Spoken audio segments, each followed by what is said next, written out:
fine. We have finally run out of food and water, and I don't know if we're going to make it much longer because it doesn't look like we have the ability to maintain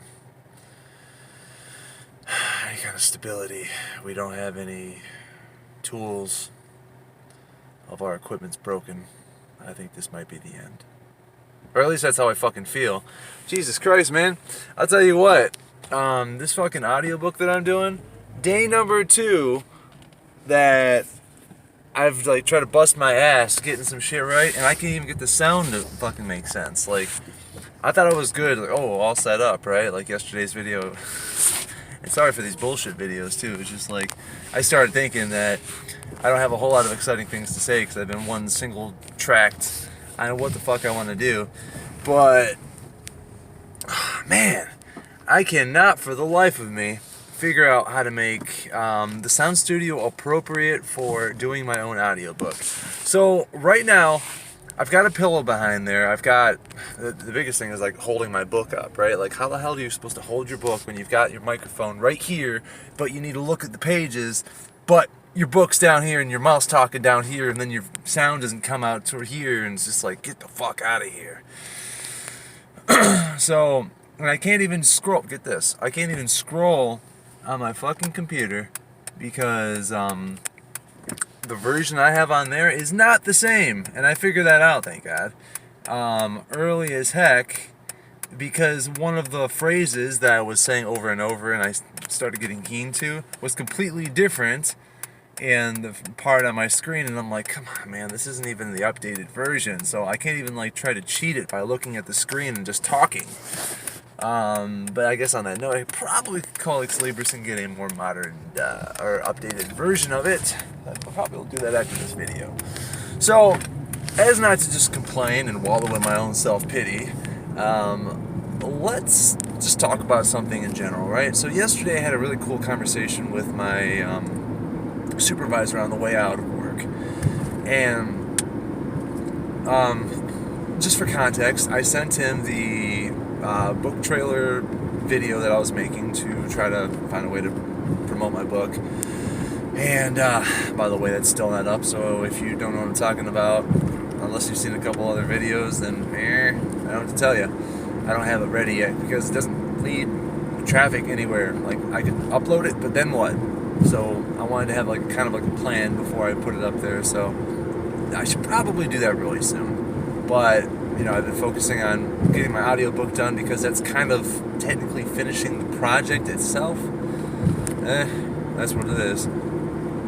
So he got done watching that. He was super impressed. He said, "You know what? I'm really proud of you."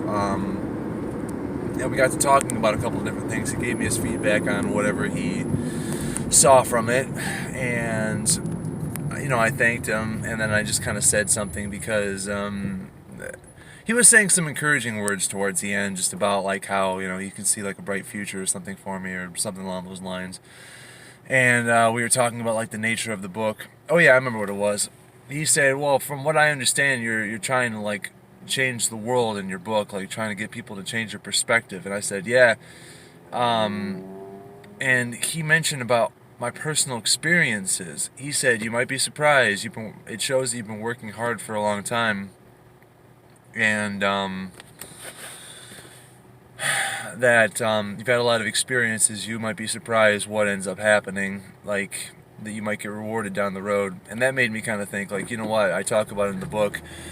I said, you know what, it's really surprising because it's hard to explain, but the moment where you really accept, you understand where you're going, and you already kind of know what you want to do when you commit to it, things almost as if supernaturally start happening that allow that path to be taken. And that's a really hard phenomenon for me to explain. I did my best to try to explain it in my book, and I get a lot of eye rolls when people are in a conversation with me and I bring this up, because it's hard to sound not like a crazy guy when I'm just like, listen, man,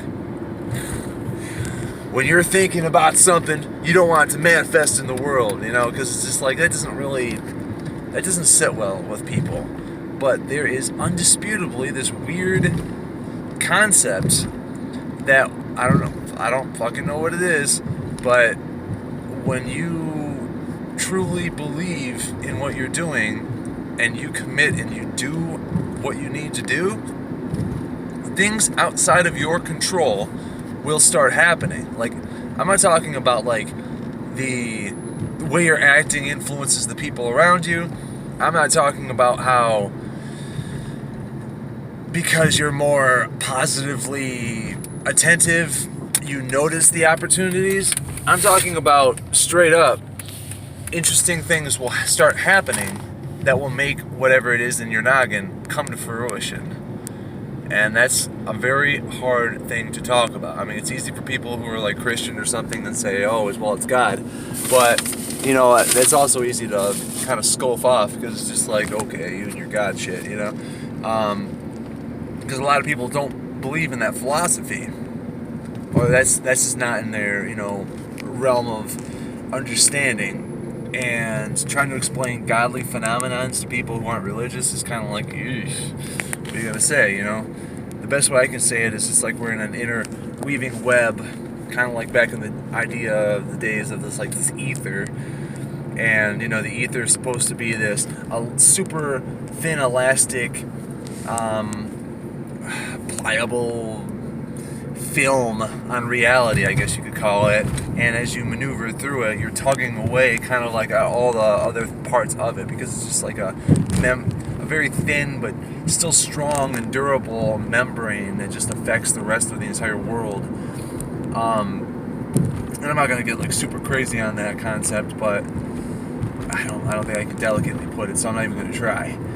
But when I said that, he was sharing his own experience. He was kind of saying, because he believes, like, he understands. Once you have your own personal experience is the point where you start really understanding. That shit does not make sense until after you've had your own personal experiences, because it just seems like a bunch of paradiddle bullshit.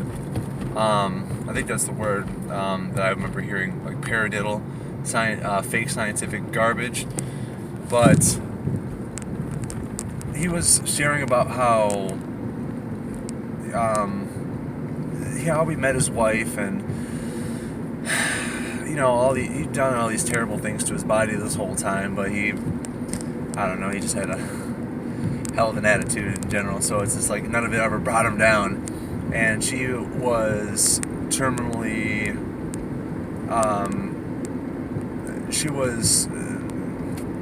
diagnosed with a terminally illness, and it just so happened that he was in like the medical profession, and he was able to take care of her. And when it came time where she needed a transfusion and an organ transplant, he passed all the rigorous testing except for like one little situation where he couldn't donate a valve, and it wasn't looking likely that she was going to survive. And he pretty much he declared right there that that's not how it's going to end, and that's just not how it was going to end up. He was not going to take that as an answer. And sure enough, a couple of days later, I mean, hate to say it, but a little girl ended up passing away, who was in a situation like a car accident or something, and that was the perfect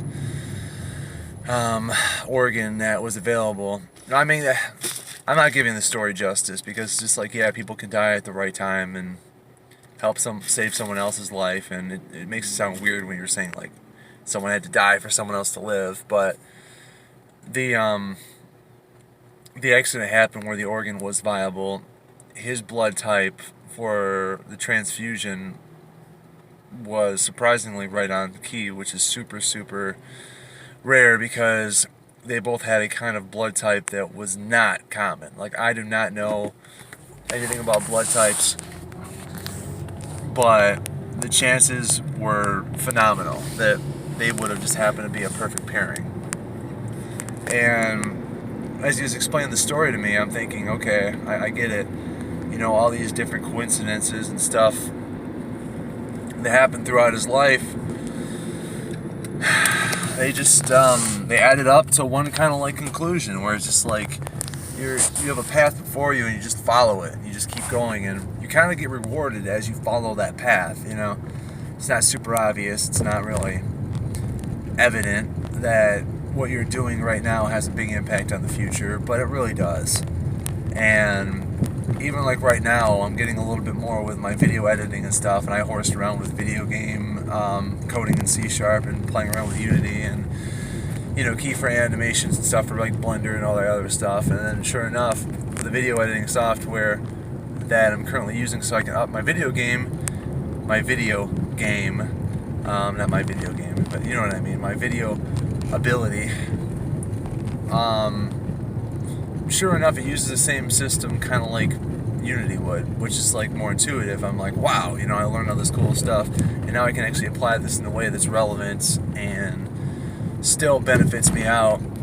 But you don't see that shit coming. You gotta just keep going and learning and doing a bunch of stuff, and then you figure it out. Like right now, especially with this pain in the ass I'm going through right now with my audiobook, I know that I'm going to eventually get it done. I know that it's probably going to end up forcing me to have to up my game with getting my shit ready and making it so I have more of a professional home studio.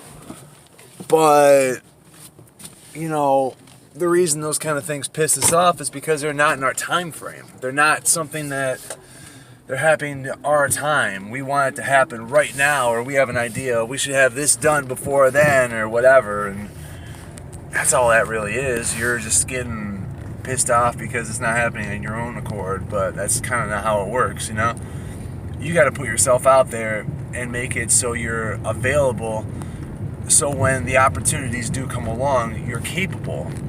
But just because you try doesn't mean you succeed. But you gotta try, because if you don't try, then you can't go through those hardships where you finally figure it out. And like, let's just shoot some random example down here. Let's say down the road that I end up getting in a situation where I want to help somebody record an album or something, and that ends up really benefiting whatever I'm doing somehow, some way. And if I didn't have the situation where I had an issue with trying to record my audio right now with my book, and I didn't make like a fake ghetto sound studio or something, then by the time when that opportunity would come, maybe I wouldn't be able to do as best of a job as I could have, which would have actually been the tipping point in which that could have really made something like a magical friendship or something like that. I'm just pulling stuff on my ass. I don't really know, but that's how it works. You never know what the hell leads up to the other situations. So I wanted to keep this interesting because I understand that me just talking about like what the hell I'm doing with my business and stuff isn't super interesting.